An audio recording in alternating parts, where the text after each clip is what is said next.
नमः सिद्धेभ्यः।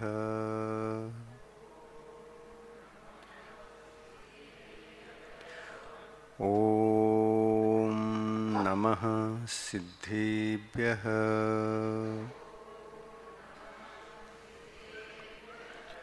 ॐ नमः सिद्धेभ्यः।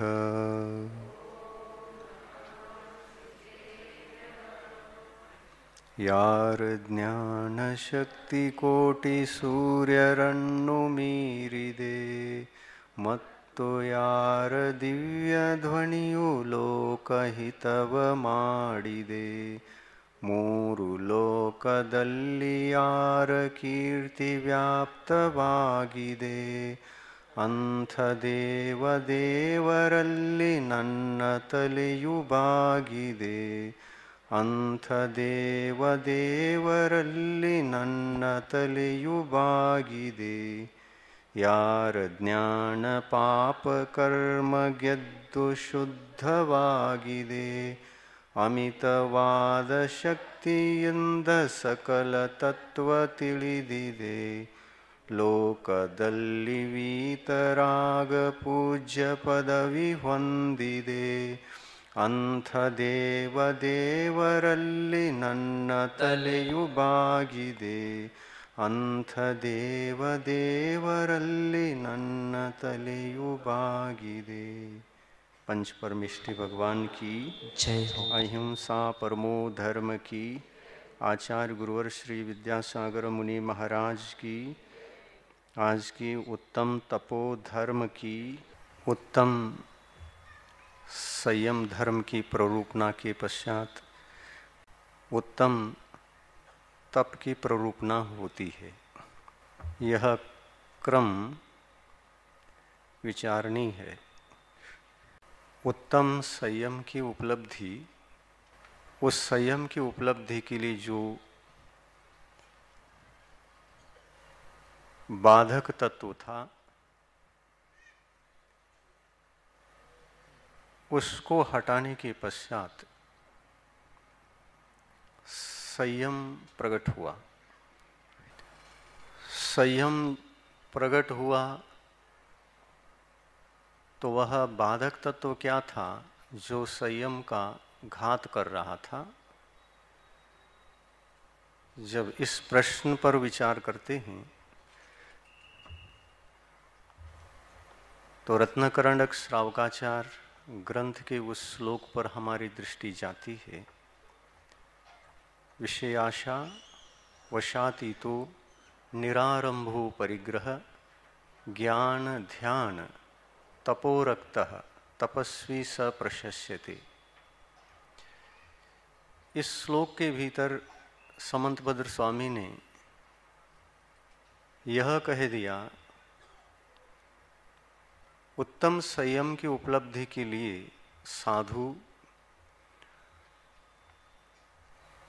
विषय और विषयों की आशा से सर्वप्रथम दूर होता है। विषय छूट गए तो बाह्य 10 प्रकार के परिग्रह छूट गए, क्योंकि ये इंद्रिय विषय हैं। इन इंद्रिय विषयों के रहते हुए संयम प्रकट नहीं होता,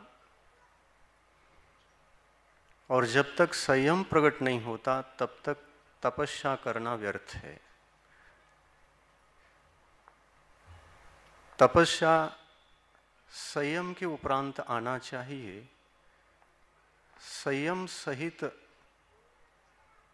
यदि तप उत्तम संयम के साथ जुड़ जाता है तो वह तप विशेष रूप से कर्मों की निर्जरा उदीर्णा इत्यादि कराने में बड़ा सहयोग पहुंचाता है। मोक्ष मार्ग में साधु परमेष्टि जब रत्नत्रय की साधना करते हैं तो संयम, उत्तम संयम धारण करने के दिन ही उन्होंने सम्यक दर्शन को भी पा लिया था, और सम्यक्त्व को प्राप्त करने के साथ ही साथ उत्तम संयम को धारण करने के साथ ही साथ तप को भी धारण किया। सम्यक दर्शन को धारण करने के साथ ही संयम प्रकट हुआ, और वह संयम कैसे प्रकट हुआ इस श्लोक के भीतर विशेष रूप से समझाया गया है। विषय आशा वशातीतो, विषय और विषयों की आशा, इन दोनों शब्दों को रख करके यह समझाया कि विषय बाह्य परिग्रह है और उन विषयों की आशा ये अभ्यंतर परिग्रह है। विषयों के वश में भी नहीं रहना और आशा के वशीभूत भी नहीं होना। और जब इस प्रकार विषय और विषयों की आशा दोनों अपने जीवन से छूट जाती हैं, तो वह दृष्टि एक पारलौकिक दृष्टि बन जाती है। साधु की दृष्टि एक पारलौकिक दृष्टि इसलिए होती है क्योंकि विषयों की आशा को त्यागना विषयों की उपलब्धि के लिए नहीं है ना। विषयों की आशा को त्यागना विषय उपलब्धि के लिए अगर होती है तो पारमार्थिक दृष्टि न होकर पारमार्थिक धर्म की उपलब्धि भी नहीं हो सकती है। और यह नहीं हो सकती है, इसलिए इस श्लोक में स्पष्ट रूप से कहा है विषय भी त्यागे और विषयों की आशा से भी बचे। विषय त्याग के उपरांत विषयों की आशा अगर नहीं गई तो साधु परमार्थ क्षेत्र में मोक्ष मार्ग में आ ही नहीं सकते। इससे यह पता चलता है विषयों का त्याग सुलभ है, अभावी जीव भी कर सकता है, किंतु विषयों की आशा से बच पाना ये इतना सुलभ नहीं है। यह भव्यात्मा ही बच पाता है, बच सकता है, जिसके पात्र अभ्यंतर पात्रता होती है, अंतरंग पात्रता योग्यता होती है। वह योग्यता वाला भव्यात्मा ही विषयों की आशा से बच पाता है और अपनी दृष्टि को परमार्थ स्वरूप दृष्टि बना पाता है। दृष्टि परमार्थ की जिसकी होती है वह पहले से ही होती है, इसकी तैयारी तो पहले से ही होती है। परमार्थ की दृष्टि होने पर परमार्थ सुख के प्रति आस्था भी जागृत होती है। मुझे विषयों का त्याग विषयों को पाने के लिए नहीं करना है,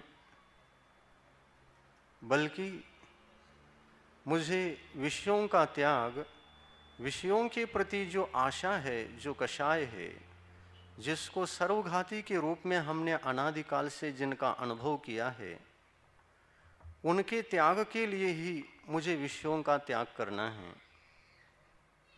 राग द्वेष निवृत्तै चरणम प्रतिपद्यते साधु। साधु जब चारित्र धर्म को अंगीकार करता है तो वह अंगीकार करना विषयों की उपलब्धि के लिए न होकर विषयों के आशा को त्याग के हेतु से वह विषयों का त्याग करता है। जहाँ विषय त्यागे जाते हैं वहाँ पर 10 प्रकार के परिग्रहों का अभाव साधु के जीवन में हो जाता है। अब साधु के जीवन में विषय तो छूट गए, लेकिन अंतरंग संशोधन पूर्वक हुआ है या विदोट संशोधन ही विषयों का त्याग हुआ है, इसका परिशीलन वह साधु इसके उपरांत भी कर सकता है। अगर अभ्यंतर संशोधन नहीं हुआ है, द्रव्यव्रतों का अंगीकार करने के पश्चात भी अभ्यंतर संशोधन हो सकता है, किंतु जिस दिन हम दीक्षा लेते हैं, विषयों का त्याग करते हैं, हो सकता है उस दिन केवल विषयों का ही त्याग हुआ हो, लेकिन परमार्थ का ज्ञान जब तक उपलब्ध नहीं होता तब तक वह विषयों की आशा का भी त्याग नहीं भी किया हो। ऐसा भी होता है। और इसलिए कहा है साधु केवल द्रव्यव्रत को, द्रव्य लिंग को, द्रव्याचरण को धारण करके उसको पूर्ण न समझें। मैंने सब कुछ बाहर से त्यागा है तो मैंने बहुत बड़ा काम कर लिया है, मेरे लिए अब मोक्ष की सिद्धि हो जाएगी, ऐसी बात नहीं है। और ये बात ऐसी नहीं है, इसलिए उमा स्वामी आचार्य देव ने कहा निश्चल्यो व्रति, व्रति को निश्चल्य होना आवश्यक है। शल्य क्या है? शल्य यह है कि विषयों का त्याग करके विषयों को पाने की इच्छा अंदर बच गई तो वह निधान आर्त ध्यान के माध्यम से निधान शल्य की ओर आत्मा के परिणाम जा सकते हैं। इसलिए निधान आर्त ध्यान से बचाकर निधान शल्य की ओर न जा सके, इसलिए साधुओं के लिए सावधानी दी है। व्रती बन गए हैं तो निश्चल्य होना भी परम आवश्यक है। व्रति को शल्य सहित नहीं होना। शल्य 3 प्रकार की होती है, माया शल्य, मिथ्या शल्य और निदान शल्य। यहाँ पर जहाँ एक शल्य है वहाँ पर तीनों शल्यों की उत्पत्ति हो जाती है। कैसे हो जाती है? माया शल्य तो माया शल्य है, ये परमार्थ के जो बाह्य व्रत हैं इनको अंगीकार यदि साधु ने कर लिया और अंतरंग विषयों की आशा का अभाव नहीं हो पाया, मोक्ष मार्ग के जो ये व्रतादि हैं मोक्ष सिद्धि के लिए हैं, आत्म सिद्धि के लिए हैं, कर्म निर्जरा के लिए हैं, अक्षय सुख को उपलब्ध करने के लिए हैं। जिस उद्देश्य जो थे उस उद्देश्य की पूर्ति के लिए हमने उसको स्वीकार नहीं किया तो यही कहलाएगी माया कषाय। फिर साधु को उस अभ्यंतर शल्य के कारण से अंतरंग में शल्य रहेगी और बाहर से मोक्ष मार्ग के कारणीभूत इन द्रव्य व्रतादियों को धारण करके पालन करते रहेंगे तो वह माया कषाय पूर्वक ही पालन होगा। माया कषाय सतत उदय में रहेगी और माया कषाय पूर्वक व्रतादि का पालन ये शल्य की कोटि में आता है। इसलिए माया शल्य यह अंतरंग शल्य की कोटि में आ गया और यह अंतरंग शल्य भाव व्रतादि की उत्पत्ति में बड़ा ही बाधक है। अभ्यंतर शल्य भाव व्रतों की उत्पत्ति में वह बाधक है, इस प्रकार कहा। और बाधक है इसलिए परमार्थ की दृष्टिकोण से ही हर काम करना चाहिए। सम्यक दर्शन की प्राप्ति के काल में ही सम्यक दर्शन मोक्ष मार्ग की प्रथम सीढ़ी, इस सम्यक दर्शन की आराधना ही सर्वप्रथम लक्ष्य में रख करके सम्यक्तों को, निर्दोष सम्यक्तों को जीवन में धारण करने के लिए लक्ष्य बनना चाहिए। सम्यक दर्शन यदि प्राप्त हो रहा है तो दृष्टि परमार्थ की हो जाती है। दृष्टि परमार्थ की रहे और साधु निश्चल्य रहे, हो सकता है, क्योंकि छठे गुण स्थान में रहने वाले साधु परमेष्टि यदि कदाचित विषयों की आशा हो गई और वे अपने महाव्रत आदि को पालन करने में सक्षम नहीं रह पाए तो सम्यक दर्शन का घात नहीं होता। सम्यक दर्शन बराबर बना रहता है, किंतु बाहर से ये त्याग व्रत हमसे नहीं हो सकता, इस प्रकार के परिणाम होना संभव है। और ऐसा यदि हो जाए तो साधु की दृष्टि ऊपर ऊपर परमार्थ को साधने के लिए होने के बजाय वह नीचे नीचे की दृष्टि होने से पांचवें गुणस्थान आदि में भी साधु उतर सकते हैं।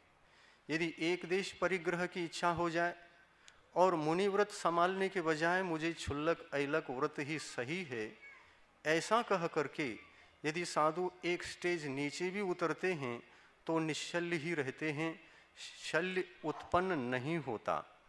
भाव व्रतों को अंगीकार करना, द्रव्य व्रतों को अंगीकार करना, इन दोनों को संभालना यदि छठे सप्तम गुणस्थान में नहीं हो सका और एक देश परिग्रह के भाव उत्पन्न हो गए तो साधु पंचम गुणस्थान में आ सकते हैं। क्या उस साधु के आत्म परिणामों को पंचम गुणस्थान में आने के पश्चात क्या शल्य सहित कह सकते हैं? नहीं, ये शल्य परिणाम नहीं हो सकते। एक गुणस्थान और नीचे उतर गए तब भी शल्य की उत्पत्ति नहीं हुई, किंतु सम्यक दर्शन भी गायब हो जाए,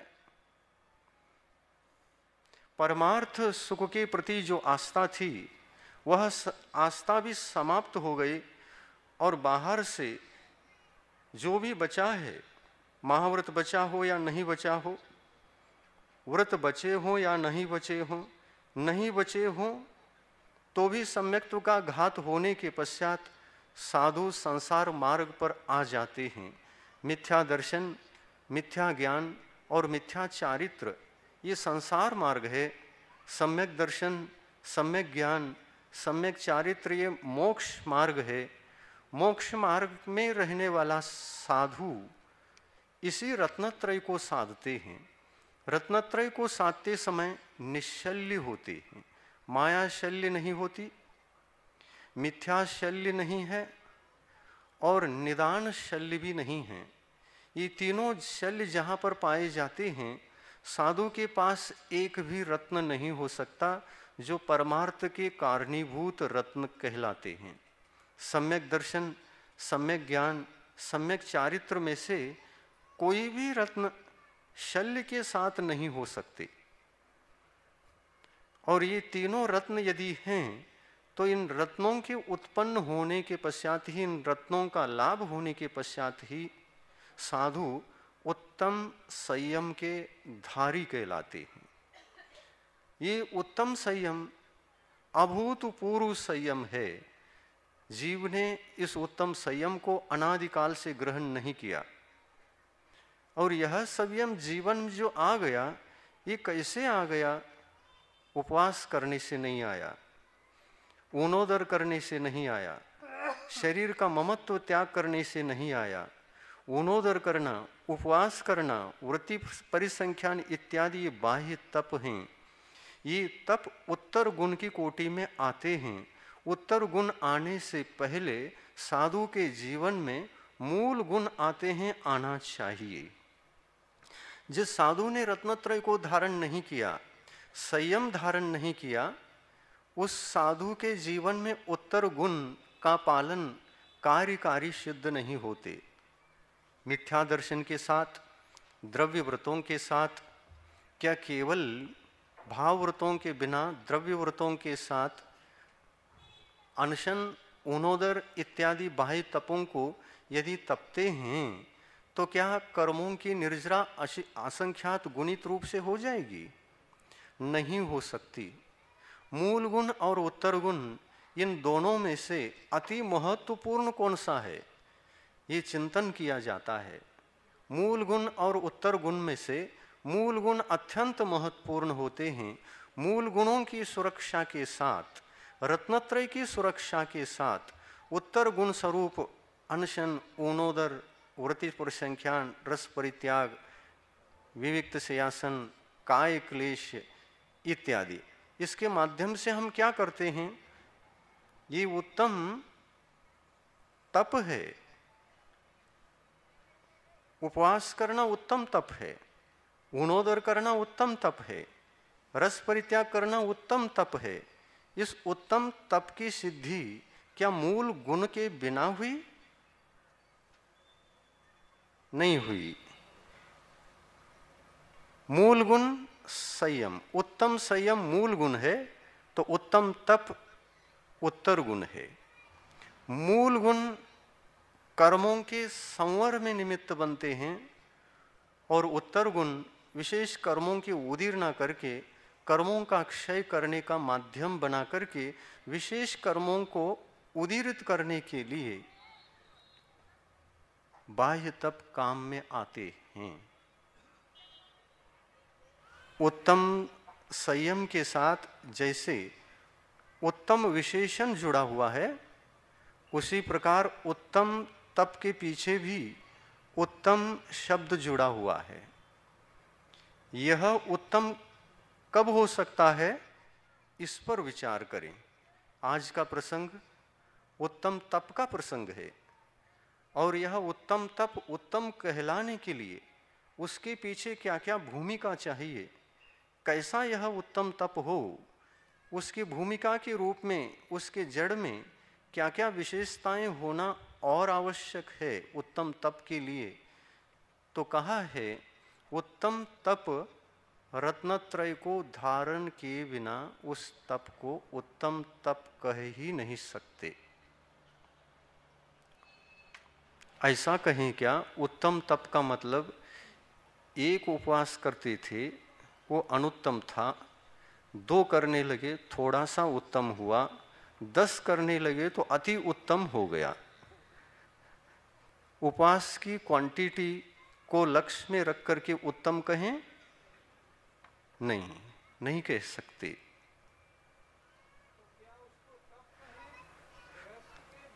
उसको मिथ्या तप कहेंगे। गृहस्थ,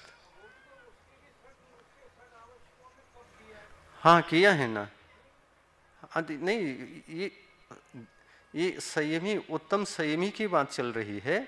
जैसे उत्तम संयमी को हम घटित कर रहे हैं, वैसे ही श्रावक अवस्था में पंचम गुणस्थानवर्ती श्रावक को, जो उनके पास भी सम्यक दर्शन, सम्यक ज्ञान और देश संयम, ये तीनों यदि हैं और वह पंचम गुणस्थान के योग्य बाह्य अनुष्ठान व्रतादि कर रहा है, प्रतिमा धारण करके कर रहा है, तो वह प्रतिमा धारण भी 2 प्रकार का, एक बाह्य प्रतिमा और एक अभ्यंतर प्रतिमा, द्रव्य अनुव्रत और भाव अनुव्रत। क्या भाव अनुव्रतों की आवश्यकता नहीं? आवश्यक है। तो भाव व्रतों की उत्पत्ति के लिए क्या करना पड़ेगा? तो अभ्यंतर परिग्रहों का त्याग करना पड़ेगा। कौन कौन से अभ्यंतर परिग्रह? तो कहते हैं मिथ्यात्व का त्याग, 1 अनंतानुबंधी 4 कषाय का त्याग, 2 इन दोनों का त्याग हो गया तो सम्यक दर्शन की सिद्धि हो गई। और सम्यक तो पूर्वक ही भाव अनुव्रतों की सिद्धि होना संभव है। भाव अनुव्रतों की सिद्धि सम्यक तो पूर्वक ही होना संभव है। सम्यक्तों को ग्रहण किए बिना, मिथ्यात्व अनंतानुबंधी कषाय को जीते बिना सीधा ही हम अप्रत्याख्यानावर्णी कषाय को जीतकर पंचम गुणस्थान को उपलब्ध नहीं कर सकते। जब तक अनंतानुबंधी कषाय नहीं जीती जाएगी, मिथ्यात्व जीता नहीं जाएगा, तब तक चौथे गुणस्थान की सिद्धि नहीं होगी। चौथे गुणस्थान की अप्रत्याख्यानावर्णी कषाय जो देश संयम के लिए बाधक है, संयम उत्पत्ति के लिए बाधक है, उस कषाय को भी जीतना पड़ेगा, क्योंकि वह देश संयम का सर्वघाती है। तो देश संयम का सर्वघाती अप्रत्याख्यानावर्णी कषाय को जीतना और इसके पीछे सम्यक दर्शन की सिद्धि के हेतु, सम्यक दर्शन की उपलब्धि के हेतु अनंतानुबंधी और मिथ्यात्व कर्म को जीतना, इन तीनों कर्मों को जीते बिना भाव अनुव्रतों की उत्पत्ति नहीं हो सकती। द्रव्य अनुव्रतों को हम ग्रहण करके रख सकते हैं, वो तो भूमिका है। द्रव्य व्रत के बिना भाव व्रतों की उत्पत्ति नहीं होती, ये सही है। किंतु भाव व्रतों की उत्पत्ति तक जाने के लिए भाव अनुव्रतों की उत्पत्ति भी एक साथ हो जाए तो द्रव्य अनुव्रत और भाव अनुव्रत इन दोनों की एक साथ सिद्धि हो भी सकती है। अगर नहीं हो पाई, द्रव्य अनुव्रत बाहर में रहेंगे, भाव अनुव्रतों की उत्पत्ति पश्चात भी हो सकती है। तो सम्यक दर्शन को पाने के लिए, सम्यक रत्न को संभालने के लिए, सम्यक तो रत्न को संभालने के लिए मिथ्यात्व त्याग अनिवार्य है। अनंतानुबंधी कषाय त्याग अनिवार्य है। और अनंतानुबंधी कषाय का त्याग कर रहे हैं और मिथ्यात्व का भी त्याग कर रहे हैं, तो दो काम ऑटोमेटिक यहां हो रहे हैं। मिथ्यात्व का त्याग होने से सच्चे तत्वों के प्रति, सच्चे मार्ग के प्रति, सच्चे आयतनों के प्रति आस्था जागृत हो जाती है। अनायतन का त्याग हो जाता है, आयतन के प्रति आस्था होती है। बाह्य आयतन अनायतन इस बात को गौण कर देते हैं। अभ्यंतर अनायतन भी तो है। अभ्यंतर आत्मा के लिए अभ्यंतर अनायतन क्या है, ये अगर विचार करते हैं तो अनंतानुबंधी कषाय 4 ये आत्मा के लिए अभ्यंतरी भाव अनायतन है।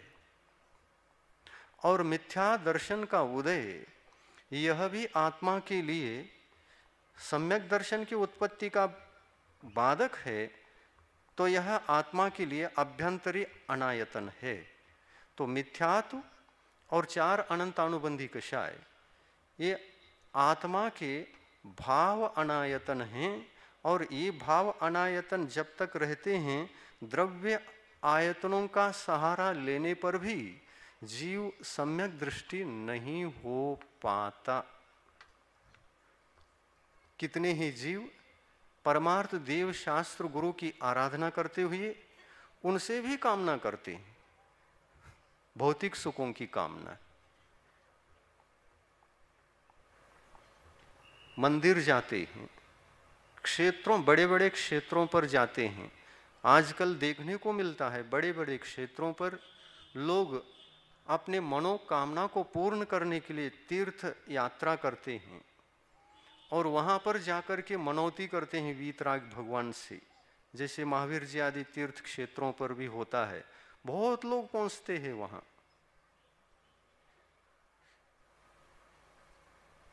एक व्यक्ति ऐसा कर सकता है, 108 बार भगवान महावीर का दर्शन करने से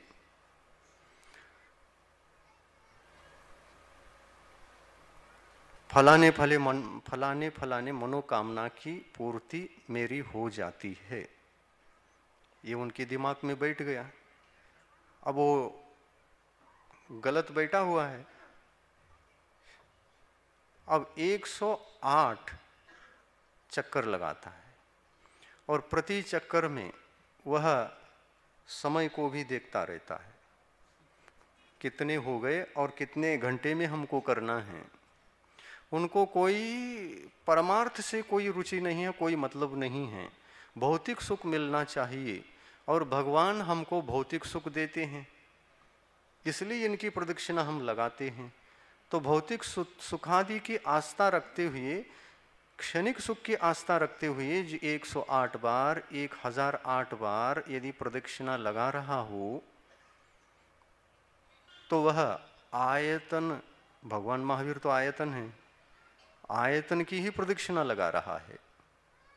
क्या आयतन की प्रदक्षिणा लगाते हुए इस जीव को सम्यक दृष्टि कहा जाए?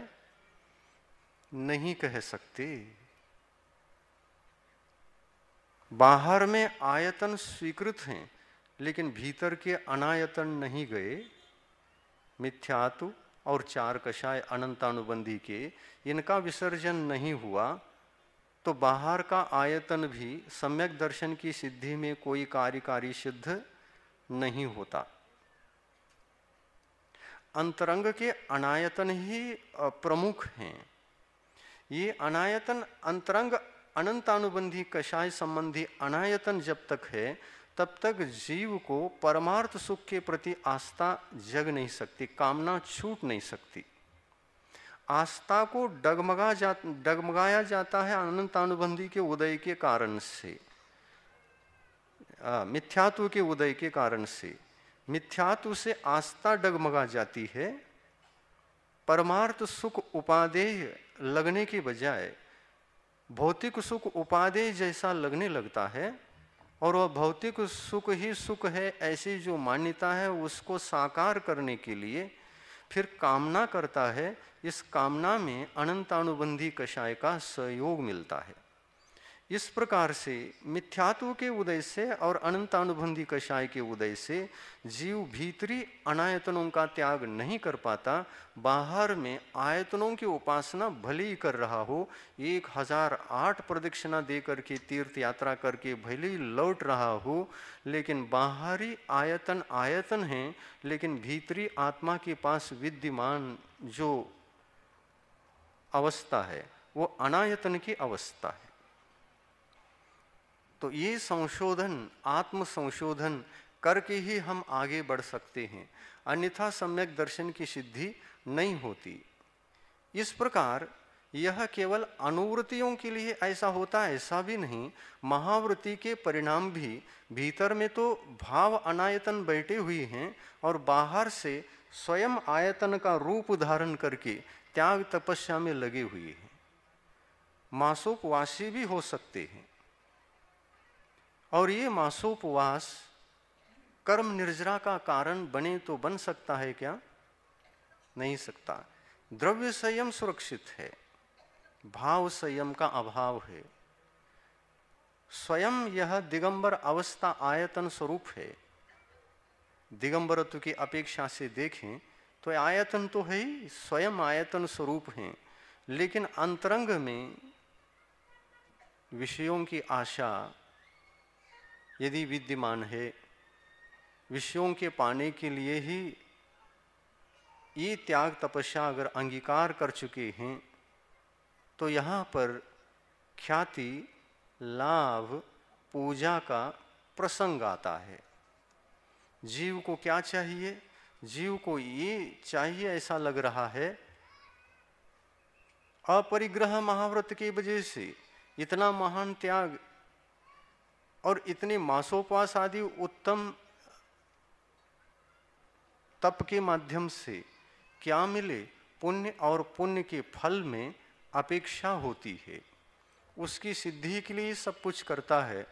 तो स्वाभाविक है निदान आर्त ध्यान होते होते निदान शल्य की ओर भी वह बढ़ सकता है, बढ़ता है, और वो प्रथम गुण स्थान में यदि रहता है तो वह सशल्य ही आत्मा माना जाएगा। और इस प्रकार से शल्य सहित आत्मा न सम्यक दर्शन की आराधना कर पाता है, न ज्ञान की आराधना कर पाता है, न संयम की आराधना कर पाता है, और ऐसा असंयम अवस्था में मासोपवास बाह्य का क्या कार्यकारी सिद्ध हो जाएगा? तब तो कर्म की निर्जरा के लिए है, कर्म की निर्जरा के लिए तप है, और तप से कर्म निर्जरा होने के लिए वह उत्तम तप चाहिए।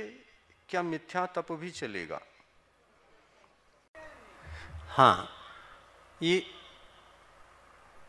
चौथे गुणस्थान वर्ती के उपवास को उत्तम तप तो नहीं कहेंगे, सम्यक दर्शन के साथ है तो तप जरूर है, तप का अभ्यास है, मिथ्या भी नहीं कह सकते, सम्यक तप है। परंतु उसी जगह यदि कोई संयमी मुनि महाराज छठे गुणस्थान से उतरकर नीचे चौथे में आए तो उनका संयम, भाव संयम तो चला गया।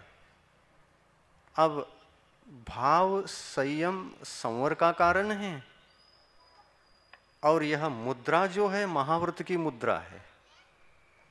यह वेश, यह साधना, ये सब महाव्रतों की साधना का मुद्रा है। ये गृहस्थ की मुद्रा तो है ही नहीं।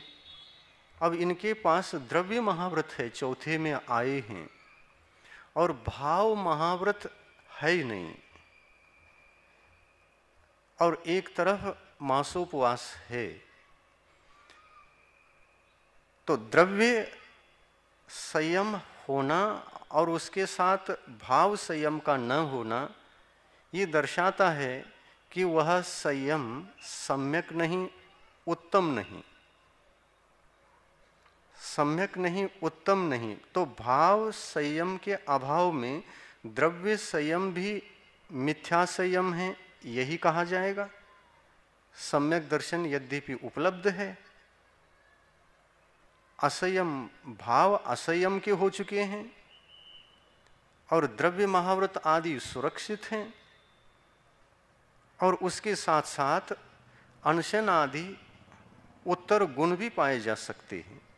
परंतु क्या वे उत्तर गुण भाव संयम के अभाव में वे उत्तर गुण सम्यक समीचीनता की कोटि में आएंगे? नहीं आएंगे। संयम यदि मिथ्या है तो तप भी मिथ्या है। एक गुणस्थान भी मुनि महाराज नीचे उतर के आते हैं तो उनका भाव महाव्रत चला गया, संयम सुरक्षित है। सर्वघाती कषाय का उदय आया, प्रत्याख्यानावर्णी कषाय का उदय है। तो यहां पर भाव संयम का घात हुआ है तो भाव तप का भी घात हुआ है।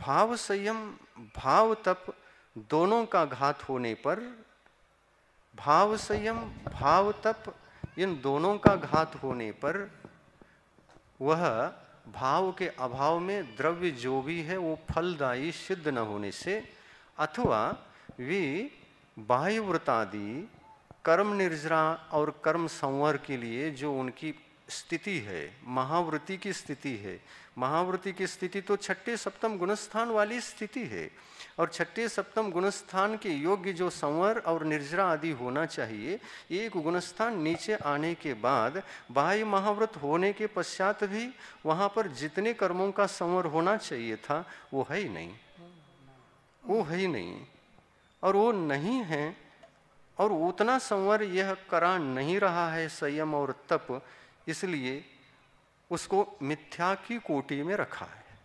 सम्यक दर्शन के वजह से तप सम्यक हो, ये कैसे घटित करेंगे?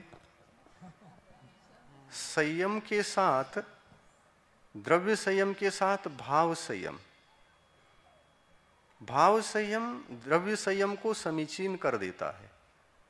सम्यक तो मात्र समीचीन नहीं करता, वहां पर समीचीनता के दो निमित्त होना आवश्यक है। सम्यक तो भी होना और भावव्रत भी होना, ये दोनों मिल करके द्रव्यव्रत को सम्यक बनाते हैं।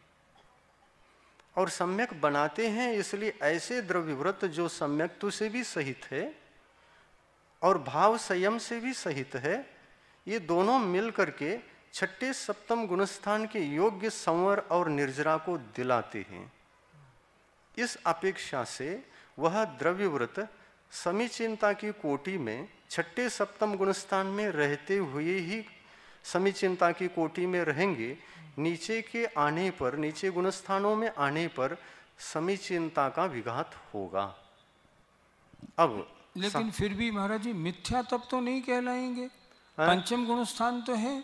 हाँ, नहीं तो क्षुल्लक एलक या आरिकाएं जो तप तपेंगी, हाँ, जो उपवास करेंगी, क्या वो मिथ्या तप की कोटि में आएगा? मिथ्या का मतलब देखो असमीचीन कह सकते उसको, क्योंकि मिथ्या कहने से मिथ्यात्व का उदय होना जरूरी है क्या? ऐसा प्रश्न नहीं है।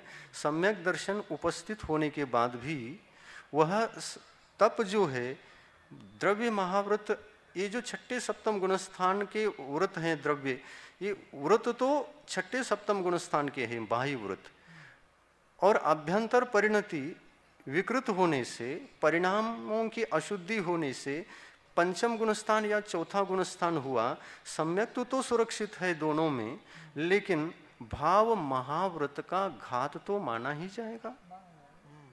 और जहां भाव व्रत का घात माना गया है वहां पर अप्रत्याख्यानावर्णी कर्म का प्रत्याख्यानावर्णी अप्रत्याख्यानावर्णी का आश्रव प्रारंभ हो गया।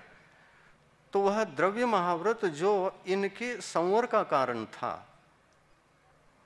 वो आश्रव का कारण बन गया, इसलिए वो समीचीनता की कोटि में तो आएगा नहीं। भाव संयम अभावत्वात् द्रव्य संयमोपि असंयम एव, ऐसा भी कथन किया गया है। क्या मुनि महाराज के तप को जो छठे सातवें गुणस्थान वर्ती हैं, हाँ, उसको हम उत्तप तप कहें, और पंचम गुणस्थान वर्ती चौथे गुणस्थान वर्ती उपवास करें तो उसको केवल तप कहें, ये उचित होगा क्या? हाँ, ये यहाँ पर इस प्रश्न का उत्तर ये दिया जा सकता है कि पंचम गुणस्थान में महाव्रती मुनि महाराज हैं, द्रव्यव्रत सुरक्षित हैं, क्या उसको, उस संयम को उत्तम कहेंगे? उत्तम विशेषण दिया जा सकेगा? नहीं दिया जा सकेगा, क्योंकि प्रत्याख्यानावर्णी कषाय का उदय है, उसकी उस उदय के होते हुए उत्तम विशेषण मिल नहीं सकेगा।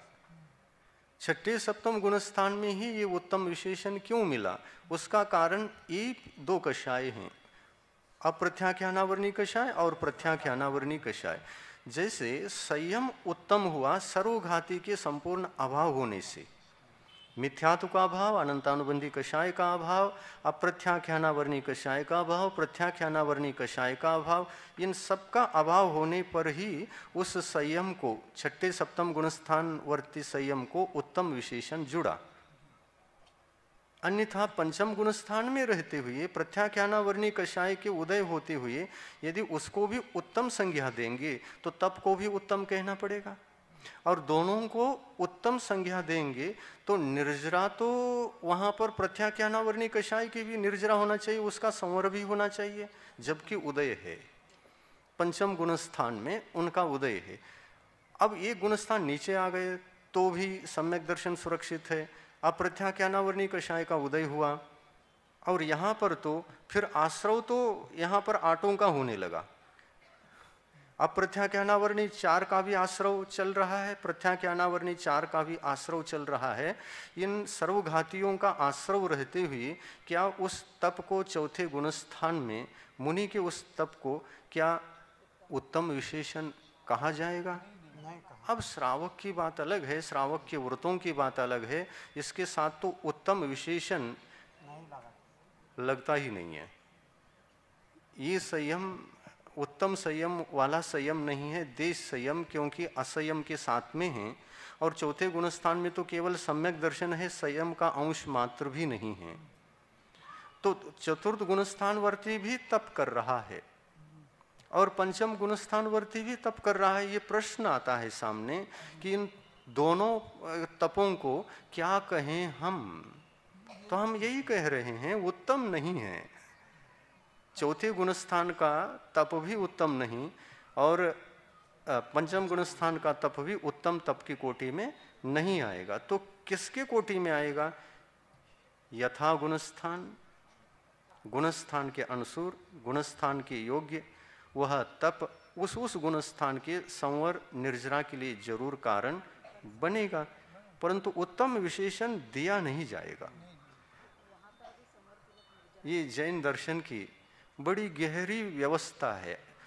इसके डीप में जाएंगे तो और चिंतन जैसे जैसे करेंगे वो बहुत खुलता जाता है आगे आगे बहुत डीप है, वो खुलता ही जाता है। विचार करेंगे, बहुत चिंतन करने पर ये पता चलता है क्या है जैन दर्शन, कितना गहरा है। गुणस्थानों का कथन और कर्मों का संवर, निर्जरा इत्यादि के कथन को साथ लेकर के जब हम चिंतन करते हैं तो बड़ा गहरा और बिल्कुल समीचीन महसूस होता है। चौथे गुणस्थान में श्रावक के पास अंश मात्र भी संयम नहीं है। फिर संयम नहीं है तो संयम के बिना, संयम तो मूल गुण और उपवास आदि तो उत्तर गुण, तो क्या वह उत्तर गुण असंख्यात गुणित कर्म की निर्जरा में कारण बनेगा चौथे गुणस्थान में? और चौथे गुणस्थान वाला सम्यक दर्शन धारण करके तप कर रहा हो तो बात अलग है, और मिथ्यात्व का भी त्याग नहीं किया है और 10 उपवास कर रहा है, और वो समझ रहा है कि मैं प्रति वर्ष, हर वर्ष मैं 10 उपवास कर ही लेता हूँ, मुझे पहले से ही आदत है और कोई हमको वो नहीं लगता है, कठिनाई महसूस नहीं होती, आसानी से कर लेता हूँ। तो उस व्यक्ति को ये पता ही नहीं कि इस प्रकार के तप को करने से लाभ क्या है और हानि क्या है, दोनों ही पता नहीं। संयम को धारण किए बिना तप करना एक प्रकार से संवर को अपनाए बिना निर्जरा को अपनाने की बात हो जाएगी। संयम संवर का कारण, सम्यक दर्शन उत्पन्न होती ही 41 प्रकृतियों का संवर वहां हो जाता है। परंतु ये संयम तो नहीं है ना, ये तो सम्यक तो है, सम्यक तो धर्म है। परंतु संयम किसको कहते हैं? विषयों की आशा, विषय और विषयों की आशा।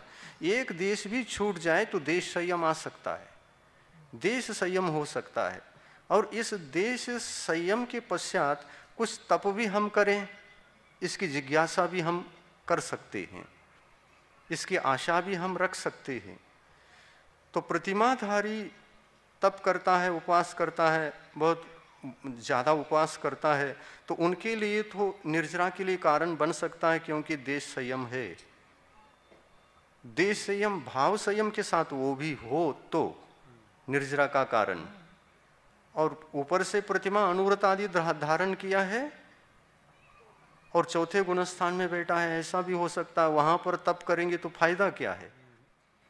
बाह्य द्रव्य अनुव्रत तो है, संयम है, परंतु अभ्यंतर में सर्वघाती प्रत्याख्यानावर्णी कषाय का उदय होने से उसका आश्रव चल रहा है, बंद हो रहा है। तो इस आश्रव बंद के साथ उपवास कर रहा है, तो जितना लाभ पहुंचना चाहिए आत्मा को उन अनुव्रतों का, बाह्य अनुव्रतों का, वो भाव अनुव्रत न होने से लाभ नहीं पहुंच रहा है। तो इसको भी समीचीन तप नहीं कहते। अगर एक गुणस्थान भी अनुवृत्ति नीचे आया हो, वो भी समीचीनता की कोटि में नहीं रखा जाएगा, क्योंकि भावों से भाव असंयम है और द्रव्य से वह अनुवृत्ति है, प्रतिमाधारी है। तो यहाँ पर भी सर्वघाती कषाय प्रत्याख्यानावर्णी का आश्रव बंद जारी है, तो तप करने से क्या फल है? मूल गुण नहीं है, तो उत्तर गुणों की क्या हम अपेक्षा रख सकते हैं कि वो कर्म निर्जरा का कारण बनेगा? तो निर्जरा का कारण तो संयम की अपेक्षा से भी देखें, भाव संयम ही संवर और निर्जरा का कारण है। केवल द्रव्य संयम संवर और निर्जरा का कारण नहीं बन सकता। द्रव्य संयम कहीं भी किसी गुणस्थान में हो सकता है, पर वो संवर निर्जरा का बिल्कुल कारण नहीं बन रहा है, परंतु वह अपने अपने गुणस्थानों में विद्यमान है और उसके साथ भाव अनुव्रत आदि जुड़ा हुआ है, सम्यक तो जुड़ा हुआ है, तो बराबर वह निर्जरा को भी देगा। तप धर्म, जिसको उत्तम नहीं कह सकते परंतु तप कह सकते हैं। उत्तम संयम की उपलब्धि के लिए ही पंचम गुणस्थान का तप होता है अभ्यास के रूप में। यही तप कल के दिन प्रत्याख्यानावर्णी कषाय का संवर कराने योग्य बन जाएगा, तो ये उत्तमता की कोटि में चला जाएगा। और तप प्रकट होने से पहले संयम प्रकट होना छठे सप्तम गुणस्थान में बहुत आवश्यक होता है। संयम प्रकट हुए बिना तप आदि कर नहीं सकते। निर्जरा का विशेष साधन है तप। इच्छा निरोधो तपः, इच्छा का निरोध करना है। इस तप के माध्यम से किस बात की इच्छा का निरोध करना है? विषय कषाय तो पूर्व छूट गए हैं, विषय छूट गए, विषयों की आशा छूट गई, छठा सप्तम गुणस्थान प्रकट हो गया, भाव संयम प्रकट हो गया, द्रव्य संयम उसके साथ है। तो इतने मात्र से संवर की उपलब्धि हुई है। विषयों के त्याग से और विषयों के कषायों के त्याग से संवर तत्व की उपलब्धि होती है, और विशेष रूप से निर्जरा करने तप की आवश्यकता होती है विशेष निर्जरा करने हेतु। तो वह तप धर्म छठे सप्तम गुणस्थान में विशेष कर्मों की उदीर्णा, निर्जरा इत्यादि करने के लिए उत्तर गुण के रूप में व्यवस्थित किया है। मूल गुण संवर के कारण हैं, उत्तर गुण विशेष निर्जरा के कारण हैं। उत्तर गुण को 34 प्रकार का उत्तर गुण होते हैं, ये बताया। 34, 12 तप और 22 परिशह, 22 परिशह और 12 तप, इनके माध्यम से मुनिराज विशेष रूप से कर्मों की निर्जरा करते हैं। संवर तो चारित्र के माध्यम से हुआ ही है, और सामान्य निर्जरा, असंख्यात गुणित निर्जरा जिसको हम बोलते समय प्रति समय होता है, वो भी उपलब्ध है। लेकिन उसमें भी अति स्पीड से निर्जरा करने का जो मार्ग है वो तप के द्वारा होता है और परिचय इत्यादि के माध्यम से होता है। इस प्रकार की व्यवस्था छठे सप्तम गुणस्थान के संयम धर्म के साथ है। तो उत्तम संयम वह जिस संयम के साथ मिथ्यात्व का उदय न हो, अनंतानुबंधी का उदय न हो, अप्रत्याख्यानावरणी कषाय का उदय न हो और प्रत्याख्यानावरणी कषाय का उदय न हो, इनका इतने का उदय नहीं है तो वह उत्तम विशेषण पाएगा। इस प्रकार उत्तम संयम के प्रकट होने पर जो 34 प्रकार के उत्तर गुण स्वरूप जो तप आदि हैं, परिचय आदि हैं, ये भी असंख्यात गुणी कर्म की निर्जरा के लिए कारण बनकर मुनि महाराज फिर आगे श्रेणी आदि चढ़ करके घाती कर्मों को नष्ट करके, क्योंकि घाती कर्मों का नाश इन्हीं 12 प्रकार के तपों के द्वारा और परिचय आदि के द्वारा और इन मूल गुणों के द्वारा, मूल गुण कहने से 28 मूल गुणों का स्मरण हुआता है और है भी 28, परंतु मुख्य रूप से उसमें जो हमारे छठे सप्तम गुणस्थान की उत्पत्ति में कारणीभूत हैं वो 5 महाव्रत, 5 समिति और 5 इंद्रिय निरोध। अब शेष षड आवश्यक तो षड आवश्यक है, सप्त शेष गुण तो सप्त शेष गुण हैं। मुख्य रूप से मूल गुण जो छठे सप्तम गुणस्थान के उत्पत्ति में कारणीभूत हो सकते हैं वो ये हैं। इनके माध्यम से संयम धर्म की उपलब्धि वहाँ हो जाती है, जिसको कहते हैं उत्तम संयम। भाव संयम से जुड़ा हुआ संयम होता है। अब ये 3 हो गए ये क्या 3 हो गए? सम्यक्त्व, संयम, द्रव्य संयम और भाव संयम। द्रव्य संयम, भाव संयम और सम्यक्त्व, ये तीनों जहाँ जुड़ जाते हैं वहाँ छठे सप्तम गुणस्थान की उत्पत्ति हो जाती है। उत्तम तप की आराधना करना अवश्य चाहिए, किंतु उसको उत्तमता के रूप में प्राप्त करके करते हैं तो परमार्थ मार्ग का लाभ होता है। अगर ऐसा नहीं करते हैं तो परमार्थ मार्ग का लाभ भी नहीं होता। पहले गुणस्थान में भी जीव बाह्य संयम धारण करके 28 मूल गुण को धारण करके भाव संयम को न जगाते हुए और सम्यक्त्व को न जगाते हुए तपादि कर सकता है और मासोपवासी आदि भी हो सकता है, लेकिन वह तप मिथ्या तप की कोटि में आकर उससे भी निर्जरा होती है, लेकिन आश्रव पूर्वक निर्जरा होती है। तो वह तप किस काम का? गज स्नानवत उसके लिए उदाहरण दिया है। गज स्नान निर्जरा तो होती है, उदीर्णा तो होती, पहले गुणस्थान में भी कर्मों की उदीर्णा वो कर सकता है, परंतु गज स्नान का उदाहरण उसी के लिए दिया है, तप निर्जरा का कारण। और काय क्लेश, क्योंकि इसमें भी इच्छा का निरोध होता है, लेकिन कषायों का अभाव नहीं होता। इच्छा को दबाते हुए वह तप आदि करता है, लेकिन ऐसा इच्छा को दबा करके कषाय उदय में रहे और वो कषाय को मंद करके, दबाने का मतलब मंद करना, मंद कषाय के साथ इस तप आदि को करने से मंद कषाय के कारण से भले ही कर्मों की निर्जरा भी होती हो, किंतु संवर रहित निर्जरा मोक्ष मार्ग में कार्यकारी नहीं है। प्रथम गुणस्थानवर्ती की ये निर्जरा हाँ, सविपाक है या अविपाक?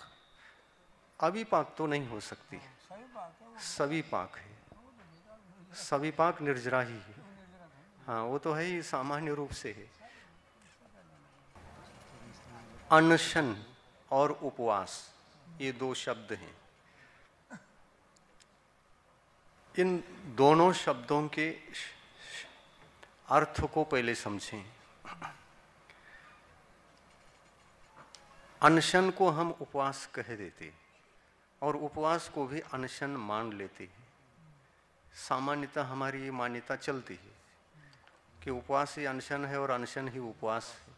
थोड़ा सा शब्द भेद है, अर्थ भेद भी है। शब्द भेद है तो उसके साथ अर्थ भेद भी अवश्य कुछ न कुछ होता है और है भी। अनशन, अशन कहते हैं, भोजन सामग्री को अशन कहा जाता है। अशन, अन निषेधवाचक शब्द जुड़ा है तो अशन को ही न जोड़ करके अनशन कर दिया। अन विशेषण जोड़ करके निषेधवाचक शब्द को जोड़ करके अनशन कर दिया। अशन बिल्कुल नहीं करना अनशन है। आहार बिल्कुल नहीं लेना अनशन है। अशन के बिना रहना अनशन है। अब ये तो बाह्य आहार सामग्री का त्याग और शरीर को उस दिन अशन से बचाना, ये हो गया।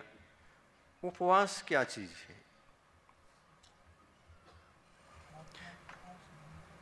तपों के नामों में उपवास नाम नहीं रखा, अनशन रखा है, ऊनोदर रखा है। उपवास क्यों नहीं दिया? नहीं दिया क्योंकि जरूरी नहीं है बाह्य तप करने वाला उपवास भी करे। अनशन कोई भी कर सकता है, उपवास हर कोई कर नहीं सकता। मतलब ये है कि उपवास का अर्थ होता है अनशन करने के पश्चात हम अपने आत्म संपदा के साथ आत्मा में रहे। आत्म संपदा क्या है? तो सम्यक दर्शन, सम्यक ज्ञान, सम्यक चारित्र रूप जो संपदा है उसकी सुरक्षा करते हुए आत्मा के पास रहे। उप यानी निकट, निकट यानी आत्मा के निकट, आत्मा में। वास यानी रहना, आत्मा के पास रहना, अपनी संपत्ति के साथ रहना। और अपनी संपत्ति के साथ नहीं है तो उपवास भी नहीं है। उपवास यानी आत्मा में रहना। तो धर्म के साथ रहना है कि अधर्म के साथ रहना? तो आत्मा धर्मात्मा है तो धर्म के साथ रहेगा तो उपवास है। अंदर में धर्म के साथ नहीं रह रहा है, उसकी रक्षा में नहीं रह रहा है, क्योंकि उसकी रक्षा करना इसलिए आवश्यक है, धर्म के द्वारा ही कर्मों का संवर और धर्म के द्वारा ही कर्मों की निर्जरा होनी है। तो उसकी और तप जो है, अनशन आदि जो तप है वो कर्म के निर्जरा के लिए हैं, निर्जरा के निमित्त भूत हैं। ये जो भी 12 प्रकार के तप हैं कर्म की निर्जरा के लिए ही माने गए हैं। और यदि आत्मा के पास रह तो रहा है लेकिन अंतरंग में न तो सम्यक तो है, न ज्ञान है, न चारित्र है, न ही ऊपर के कोई गुणस्थान है। मान के चले पहले गुणस्थान में ही बैठा है और अनशन उपवास कर लिया तो शरीर को तो अनशन करा दिया, अनशन करा दिया। लेकिन आत्मा के पक्ष वाला उपवास कहाँ हो रहा है? नहीं हो रहा है। क्यों नहीं हो रहा है? तो हमारे पास धर्म ही नहीं है। धर्म के पास रहो। अनशन कर रहे हैं तो उसके बाद उस दिन धर्म के पास रहो। कैसा धर्म के पास? सम्यक दर्शन, ज्ञान, चारित्र और भाव तप। भाव तप ही उपवास है। भाव तप उपवास है और शरीर के लिए अन्न न देना ये अनशन है। शरीर के लिए अन्न न देना ये बाह्य अनशन तप है। और आत्मा को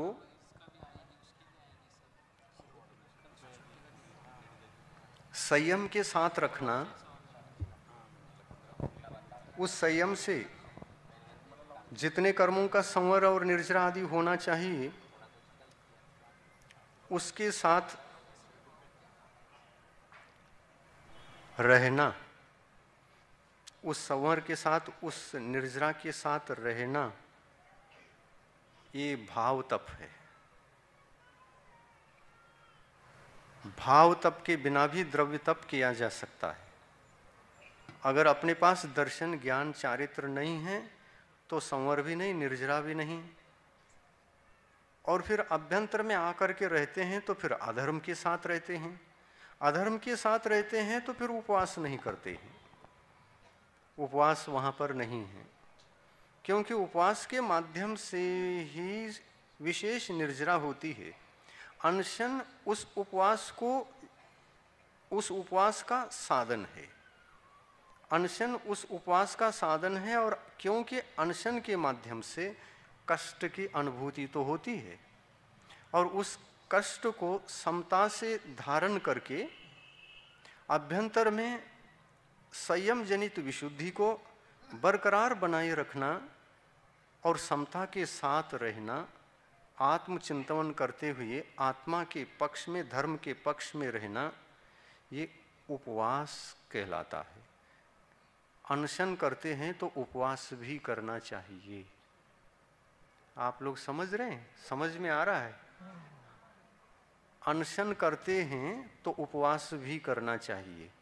केवल अनशन करते हैं और उपवास नहीं करते हैं तो वो अनशन किसी भी कार्य क्षेत्र में, धर्म के क्षेत्र में तो कार्यकारी नहीं है। जिस उपवास के करने पर भी मिथ्यात्व का बंध हो रहा है, अनंतानुबंधी का बंध हो रहा है, अप्रत्याख्यान सभी कर्मों का बंध हो रहा है, तो उस अनशन को क्या हम धर्म की कोटि में रख सकते? धर्म की क्रियाओं की कोटि में रख सकते? वो अनशन जो धर्म के साथ में है, वह अनशन भी धर्म की कोटि में होता है, परमार्थ कहलाता है। तो ये बाह्य जो तप हैं, ये बाह्य तप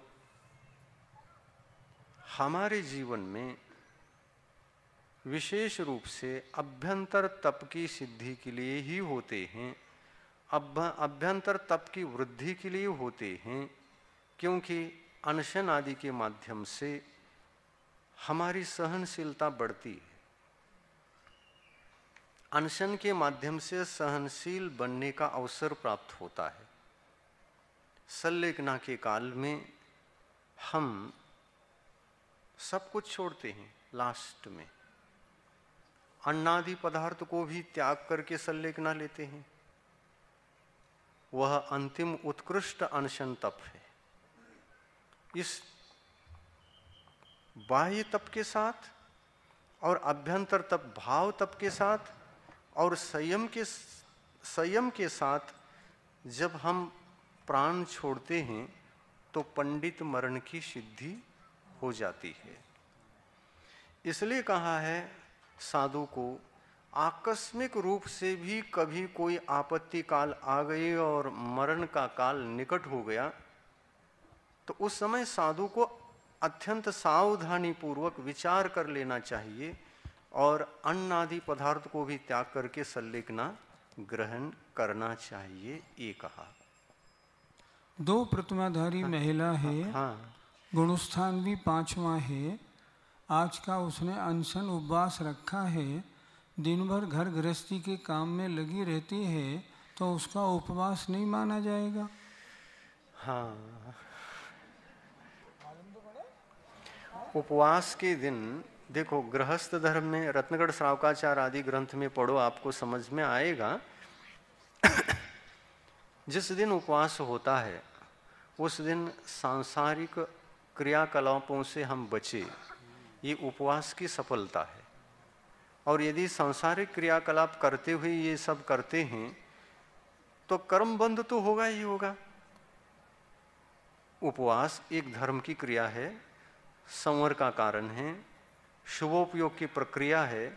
इस शुभोपयोग के साथ दोनों प्रकार के भाव हो सकते हैं, शुभ भाव और अशुभ भाव, शुभ प्रवृत्ति और अशुभ प्रवृत्ति। हमारे मन वचन काय की प्रवृत्ति इस उपवास के साथ यदि शुभ में बना रहे तो शुभः पुण्यस्य अशुभः पापस्य जो कहा है, उसमें शुभ का ही आश्रव करेंगे, अशुभ का आश्रव नहीं करेंगे। तो जिनको अशुभ का आश्रव मन वचन काय से नहीं करना है, वो उस उपवास व्रत को सफल बनाने हेतु सांसारिक किसी भी पंच पाप जनित संसार की क्रियाओं को वो नहीं करते। और यदि करते हैं तो क्या होगा, उपवास एक शुभ क्रिया है और उसके साथ अपन मन वचन काय को अशुभ में लगा रहे हैं। तो जितना लाभ उस दिन मिलना चाहिए, उपवास का फल आदि मिलना चाहिए, वो फल की प्राप्ति पूर्णतः नहीं हो पाती। अच्छा है कि अशुभ योग से बचे और अनशन करे, तो सबसे अच्छा है। क्या उपवास वाले दिन केवल आत्मचिंतन में लगा रहे? हाँ, उपवास के दिन 12 भावना का चिंतन, आत्मा का चिंतन, स्वाध्याय इत्यादि करना, सामायिक करना, धार्मिक क्रिया अनुष्ठान में ही पूरा समय निकल जाए एक दिन का, तो वह सफलतापूर्ण उपवास कहलाएगा। उसके साथ उपवास भी रहेगा और अनशन भी रहेगा। उपवास के दिन सोते हैं तो फिर नींद कहाँ आती है, वेदना नींद नहीं आती। वो तो बैठ नहीं सकते इसलिए लेटते हैं, लेटते हैं तो नींद नहीं लेते।